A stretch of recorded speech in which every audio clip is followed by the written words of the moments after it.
ఉన్న బంగారాన్ని విడిపించి ఆ రోజు ఆన్లైన్ రేటుకే మేము కొంటాం. Sharma gold company. రమగారు నమస్తే.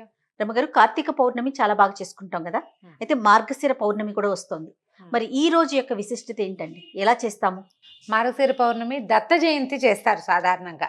ఈ దత్త జయంతి అంటే మార్గశిర శుద్ధ చతుర్దశి నాడు దత్త భగవానుడు దత్తాత్రేయ స్వామి వారు జన్మించారు. ఈయన చతుర్దశి నాడు జన్మించినా కూడా పౌర్ణమి నాడు దత్త జయంతి చేసుకోవటం చాలా ప్రాంతాల్లో పద్ధతిగా ఉంటుంది. శ్రీదత్త జయంతి చేస్తే గురువుకి నమస్కరించుకోవటం. దత్తాత్రేయ స్వామి వారు ఎక్కడైనా మన సమీపంలో సన్నిధానం ఉంటే గనక అక్కడికి వెళ్ళి ఓ నమస్కారం చేసుకోవటం. దత్త భక్తులు ఏం చేస్తారు, గురు చరిత్ర పారాయణ చేయటం. మనకు అవేమి అలవాటు లేదండి. అంటే ఏ గురు చరిత్రో దత్త చరిత్రో ఏదో శ్రీపాద శ్రీవల్లభ చరితామృతమో ఏదైనా ఉంటే అది కూడా పారాయణ చేసుకోవచ్చు. దత్త జయంతి చేస్తారు సాధారణంగా. అయితే ఈ దత్త జయంతి చేసినా కూడా ఇదేంటంటే మార్గశిర పౌర్ణమిని కోరల పున్నమి అంటారు. ఏంటండి? కోరల పున్నమి. కోరల పున్నమి. ఈ కోరల పున్నమికి ఒక పూర్వకాలపు పాత ఊళ్ళల్లో ఒక అలవాటు ఉంటుంది.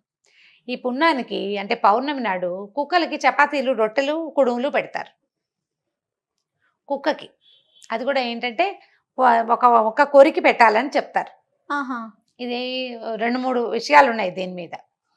కార్తీక మార్గశిరాలు యమదంశలు అని చెప్తారు. ఇక్కడ మరణాలు ఎక్కువగా సంభవిస్తాయి. అవునవును, ఆయన కోరలు వస్తాయిట. అయితే ఈ యముడిని భయాన్ని నుంచి అపమృత్యు దోషం నివారించుకోవటానికి ఇలా కుక్కలకి ఆహారం ఇవ్వాలని చెప్తారు కొన్ని ప్రాంతాల్లో. అంటే సాధారణంగా మాకు ఇళ్లలో ఏమని చెప్తారంటే నెల పట్టినప్పటి నుంచి జాగ్రత్తగా ఉండాలి. ఎక్కువగా మనం చెడు వార్తలు ఎక్కువగా వింటామని వింటాం కదా. మార్గశిర మాసం ఎక్కువ మరణాలు ఉంటాయి. ఎక్కువ మరణాలు మా ఇంట్లో కూడా ఉన్నాయి 3. అవునండి. మార్గశిర మాసమే మా నాన్నగారు పోయారు. మా పెద్ద బావ, మా ఆఖరి మా 3వ బావ వాళ్ళు మార్గశిర మాసమే. మార్గశిర మాసంలోనే ఎక్కువ దుర్వార్తలు వింటుంటారు. ఏదైనా అనారోగ్యం ఉన్న వాళ్ళు ఈ సమయం వచ్చేసరికల్లా కాసుకోలేకపోతారు, ఆగలేకపోతారనమాట. భరించద్దు, ఈ చలిని వాటిని భరించద్దు, కొంచెం అట్లా చెప్తారు. పూర్వం నుంచి ఉంది. డిసెంబర్లో మనం దుర్వార్తలు ఎక్కువగా వింటాం. మామగారు, మా వారి నాయనమ్మ కూడా ఆవిడ పుష్యమాసం వచ్చింది. మార్గశిరంలో అసలు ఆవిడ కుంట్లో బాగులేదు పాపం.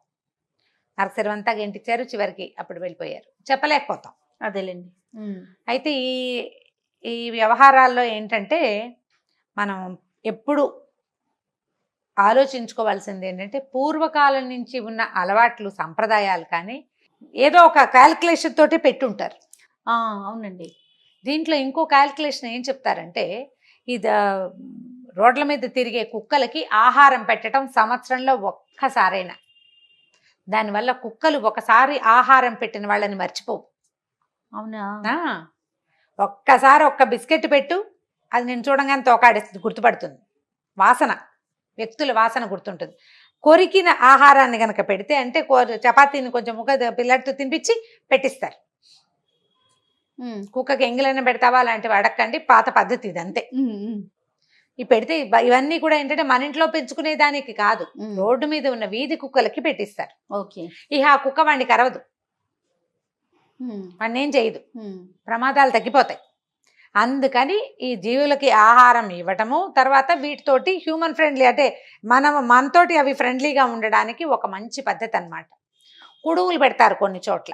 కుడుములు అంటే మనం రవ్వతోటి చేస్తాం కదా, వినాయక చవితి చేస్తాం చూడు, కుడుములు చేసి కుడుములో చిన్న ముక్క కొరికి పిల్లల్ని పెట్టమంటారు అనమాట. పిల్లలు పెడతారు, పెద్దవాళ్ళు ఇంట్లో ఉన్న వాళ్ళందరూ పెట్టడం, చపాతీలు పెట్టడం, రొట్టెలు కూడా చేసి పెడతారు. చపాతీలు తింటాయి కదా కుక్కలు. సో ఇలా పెట్టడం ఒక పద్ధతి. మొన్నట్లో చదివిన పుస్తకంలో అయితే ఎలా చెప్పారంటే చిత్రగుప్తుడి సోదరిట కోరలమ్మ అని ఒక ఆవిడ, ఆమెని తలుచుకున్న వాళ్ళకి పాపాల చిట్టా తగ్గిపోతుందని. కోరలమ్మ అని ఒక దేవత కూడా ఉందంటారు కొన్ని ఊళ్ళల్లో.